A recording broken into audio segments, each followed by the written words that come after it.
अस्सलाम वालेकुम नाजरीन, मैं हूं डॉक्टर सहर चावला फिर से आपकी खिदमत में हाजिर एक और इन्फॉर्मेशनल वीडियो के साथ। मैं अक्सर अपने पेशेंट्स को ये कहती हूँ कि if you want to obtain the super power of food you should know how to cook food. अभी रिसेंटली मैं एक वर्कशॉप में गई थी, वहाँ पर सारे इंटरनेशनल शेफ्स जो थे वो मौजूद थे और मैंने उनको भी कहा था कि जो शेफ्स हैं they are the actual nutritionist. मैं तो चाहती हूँ कि हमारे मुल्क में ये तब्दीली आए कि जो न्यूट्रिशनिस्ट हैं, जो डॉक्टर्स हैं और जो शेफ्स हैं वो मिल के काम करें, क्योंकि अगर आपने ग़िज़ाओं से सही बायोमेडिकल बेनिफिट, सही फ़ायदा अपनी सेहत को देना है तो ये एक डॉक्टर, एक न्यूट्रिशनिस्ट और एक शेफ़ के कॉम्बिनेशन के बगैर बिल्कुल भी मुमकिन नहीं है। खाने में तो आप सिलेक्ट कर लेंगे, हम आपको बता देंगे कि आपने खाने में क्या क्या सिलेक्ट करना है, लेकिन उस खाने की जो अफादियत है, उसका जो फ़ायदा है वो आपके जिस्म को कैसे होगा?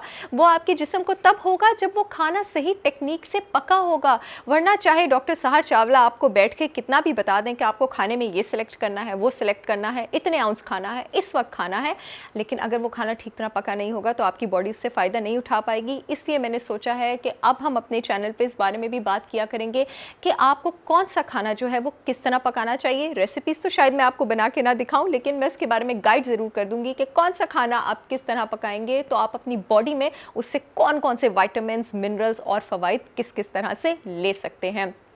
तो अब हम जिस चीज़ की बात करेंगे वो मेरी और आप सबकी पाकिस्तानियों की फेवरेट गोश्त की कुकिंग टेक्निक्स की बात करेंगे। अगर आप गोश्त को कुक करना चाहते हैं इस तरह कि आपकी बॉडी उससे मैक्सिमम न्यूट्रिशनल बेनिफिट्स उठा सके, तो याद रखिए कि 4 रूल्स हैं आपके पास गोश्त को अच्छी तरह कुक करने के। और नंबर 1 रूल हमारे पास आ जाता है कि we do not have to over cook. Excess of everything is bad और लाइफ में किसी भी चीज़ को ओवरडू नहीं करना चाहिए। आपको अपने गोश्त को इस तरह से कुक करना चाहिए कि जब आप बाइट करें गोश्त की बोटी को तो it should be slightly juicy.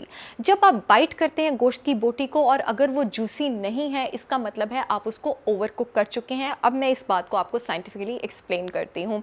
जब आप मॉइस्ट हीट पर, जेंटल टेम्परेचर पर गोश्त को कुक करते हैं और मुनासिब टाइम के लिए कुक करते हैं तो हाइड्रोलिसिस होती है, यानी पानी की मदद से गोश्त की प्रोटीन के बॉन्ड्स जो हैं वो ब्रेक होते हैं और इस खूबसूरत अलाइनमेंट में ब्रेक होते हैं कि वो एक दूसरे के साथ टैंगल नहीं करते हैं, यानी एक दूसरे के साथ घिचमिच नहीं होते हैं और ज़रूरत से ज़्यादा सख्त नहीं होते हैं और वो कंपैरेटिवली छोटे पेप्टाइड्स में यानी छोटे हिस्सों में कन्वर्ट हो जाते हैं, जिसको आपकी ज़बान के रिसेप्टर भी सिलेक्ट कर लेते हैं और आपके हाजमे पर भी वो आसान होते हैं।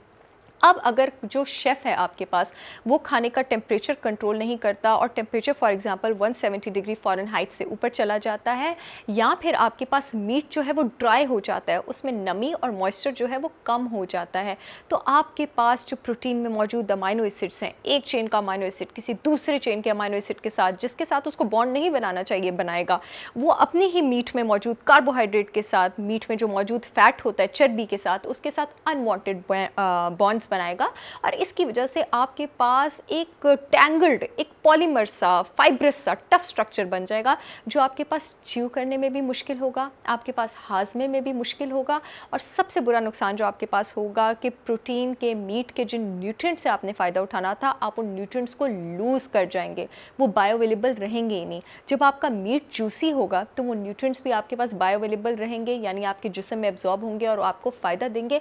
और इसके साथ साथ ओवर कुकिंग जो एक और बहुत नुकसान करती है, वो मीट में कैंसर कॉजिंग कंपाउंड्स जो है वो बना देती है।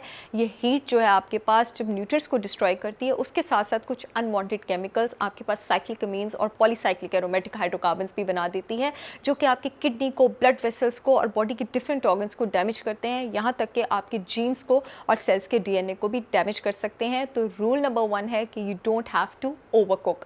अब हम आ जाते हैं रूल नंबर 2 की तरफ, और रूल नंबर 2 ये है कि use the fat on the protein. Fat पर इंशाल्लाह हम बेतहाशा वीडियोस करने वाले हैं कि फ़ैट किस तरह बुरी नहीं है और कौन सी फ़ैट जो अच्छी है वो हमें इस्तेमाल करनी है। आज ही इस किस्से का जो है वो आगाज़ कर देते हैं और उसमें से जो पहली फ़ैट है हमारे पास वो चर्बी है जो आपके पास गोश्त के ऊपर मौजूद होती है। अगर आपका बुचर जो है वो एक स्मार्ट इंसान है तो वो मीट कट्स आपके पास इतने अच्छे बनाएगा कि आपकी मीट के ऊपर फैट की लेयर मौजूद होगी। याद रखिए कि जब आप गोश्त पकाते हैं और मीट के ऊपर फैट की लेयर मौजूद होती है तो वो उसको एक एडेड बोनस देती है कि वो उस मीट को ओवर कुक नहीं होने देती, उसको प्रोटेक्ट भी करती है ड्यूरिंग कुकिंग और आपकी बॉडी को उसके न्यूट्रिएंट से फ़ायदा भी उठाती है। हमारे जिस्म में बहुत सारे विटामिन हैं ए, डी, ई और के, जो कि फ़ैट के बगैर जिस्म में एब्जॉर्ब ही नहीं हो सकते। आप खाने में ज़रूरी फ़ैट लेंगे तो वो एब्जॉर्ब होंगे।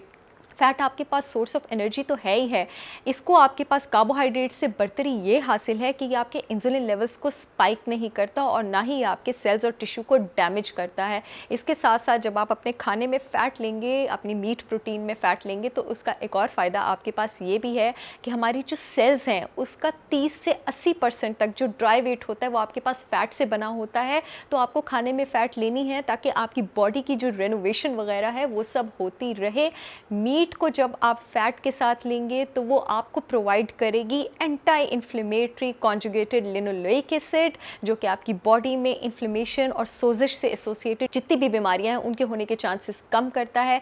इसी फैट में जो आपके पास मीट में होती है हमारे पास मौजूद होता है vitamin K2। Vitamin K2 vitamin D को अपना फंक्शन परफॉर्म करने में मदद देता है, इसी आपके पास ये एक बोन बूस्टिंग विटामिन है। और तीसरी चीज़ जो इसमें मौजूद होती है वो आपके पास मशहूर ज़माना ओमेगा 3 फैटी एसिड्स इट्सेल्फ, जिनके कसीदे, जिनके फ़वाइद जो है मैं अक्सर आपसे शेयर करती रहती हूँ।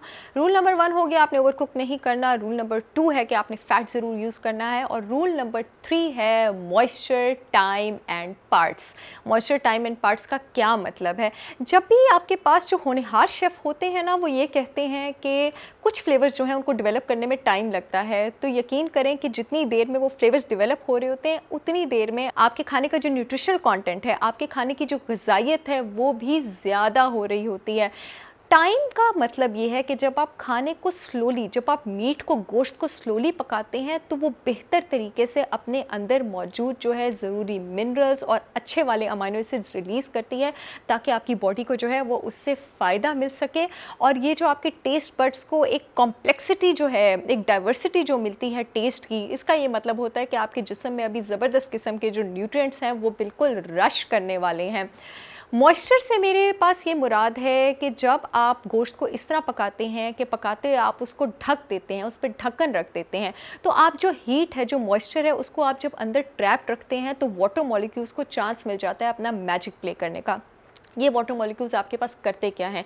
ये प्रोटीन के, मीट के टफ स्ट्रैंड्स को बड़े ही नफासत से, बड़े ही तरीके से टेंडर पोर्शंस में ब्रेक डाउन करते हैं, कुछ इस तरह कि वो आइडियल कंडीशंस क्रिएट कर देते हैं एक मेडिकल फिनोमेना के लिए, एक बायोकेमिकल फिनोमेना के लिए, जिसको कहते हैं हाइड्रोलिटिक क्लीवेज। यानी पानी की मदद से प्रोटीन के स्ट्रैंड्स टूटना कुछ इस तरह कि वो आपके पास नफासत से अलग अलग लेयर्स में डेवलप हो जाएं, अपने मिनरल्स भी रिलीज़ करें और एक दूसरे के साथ गुत्थम गुत्था भी ना हो।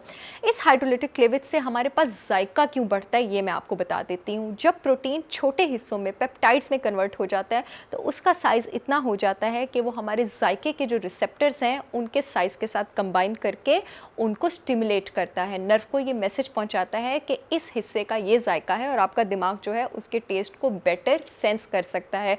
तो जब आप मॉइस्चर ट्रैप करेंगे, जब आप टाइम लगा के पकाएंगे, तो आप क्या करेंगे? तब आप खाने के जायके से भी ज़्यादा फ़ायदा उठाएंगे और आपके जिस्म को भी वो सारे मिनरल्स ज़्यादा मिलेंगे। जब आप गोश्त को अच्छी तरह पकाते हैं तो टाइम मिल जाता है गोश्त के अंदर से iron, phosphorus, sulphate, sodium, chloride, calcium, magnesium. Calcium, magnesium जब आप हड्डियों को पकाते हैं इन सबको रिलीज़ करने का, और एक तो वो रिलीज़ अच्छी तरह होते हैं, जिस्म को ज़्यादा मिलते हैं सालन से निकल के, और आपको उन सब का जायका भी अपनी ज़ुबान पर जो है वो ज़्यादा आता है। मैंने बात की थी रूल नंबर 3 की, moisture, time and parts. Moisture और टाइम की तो मैं बात कर चुकी हूँ, पार्ट्स की अब मैं बात करती हूँ। आपके पास मीट कट्स डिफरेंट टाइप्स के होते हैं, उसमें ऑर्गन्स भी होते हैं, उसमें ग्लैंड्स भी होते हैं, उसमें कार्टिलेज भी होता है, उसमें टिश्यू भी होता है, उसमें बोन भी होती है, स्किन भी होता है, फैट भी होते हैं, और उसमें टेंडन्स भी होते हैं। जब आप मीट को उसके सारे पार्ट्स के साथ पकाते हैं तो आप अपनी बॉडी को ज़्यादा से ज़्यादा फ़ायदा देते हैं। आप अपनी बॉडी को मीट मीट के बोन वाले पार्ट से और कार्टिलेज वाले पार्ट से क्या फ़ायदा देते हैं, ये मैं आपको रूल नंबर 4 में बताऊंगी। यहाँ पर मैं आपको सिर्फ इतना बताना चाहती हूँ कि जब आप सारे पार्ट्स का इस्तेमाल करते हैं तो आपकी बॉडी को उससे कंप्लीट जो है वो न्यूट्रिशनल बेनिफिट मिलता है। तो आपने कोई भी पार्ट्स जो है वो ज़ाया नहीं करने होते हैं, चाहे वो आपके पास स्किन हो, चाहे वो आपके पास फैट हो, चाहे वो आपके पास बोन हो, उसको आप डिफरेंट तरीके से इस्तेमाल करेंगे, चाहे वो आपके पास टेंडेंस हो। अब रूल नंबर 4 की तरफ हम आ जाते हैं कि जो आपके पास मीट स्टॉक है, जो आपके पास गोश्त की, या अगर आप मुर्गी पका रहे हैं उसकी यखनी है, it should be the essential in everything that you cook. You should not go without it. Yakhni के आपके पास इस हद तक फ़वाइद हैं, और ख़ास करके हड्डियों की यखनी की, कि मैं आपको क्या बताऊं। मैंने अभी आपके पास पार्ट्स की बात की थी रूल नंबर 3 में।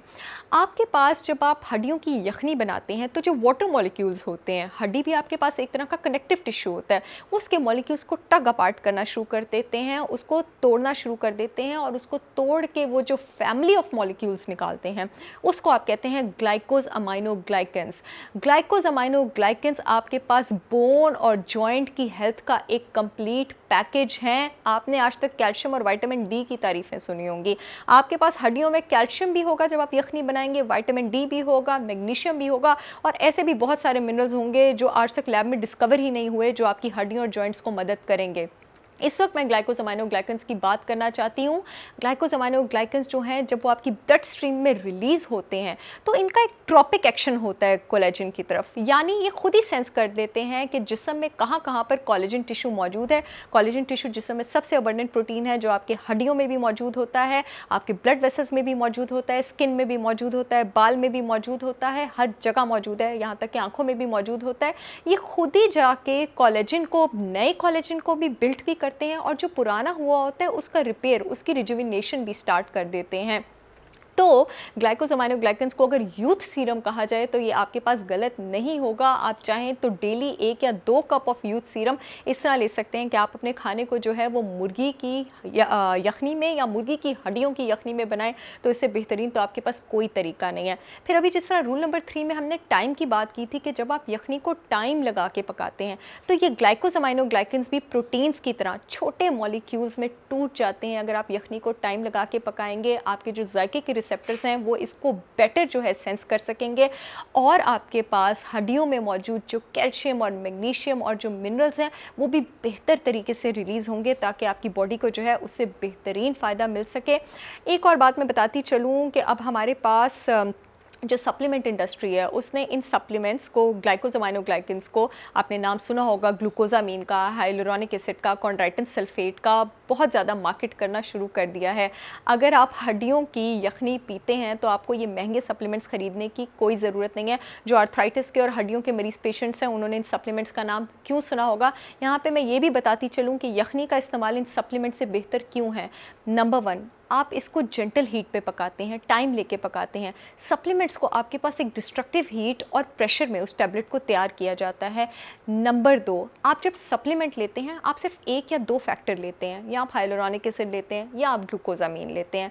जब आप यखनी लेते हैं आप अपने पास कंप्लीट ग्लाइकोज़ामाइनो ग्लाइकन मॉलिक्यूल्स का मजमुआ लेते हैं, along with vitamin D, calcium, magnesium और इतने सारे मिनरल्स जो शायद अभी तक डिस्कवर भी ना हुए और शायद उनको डिस्कवर होते अभी कितने साल गुजर जाएं। ये तो थे नाजरीन 4 गोल्डन रूल्स आपके पास गोश्त को पकाने के, जिससे आप अपनी बॉडी को बेतहाशा बायोमेडिकल फ़ायदा पहुंचा सकते हैं।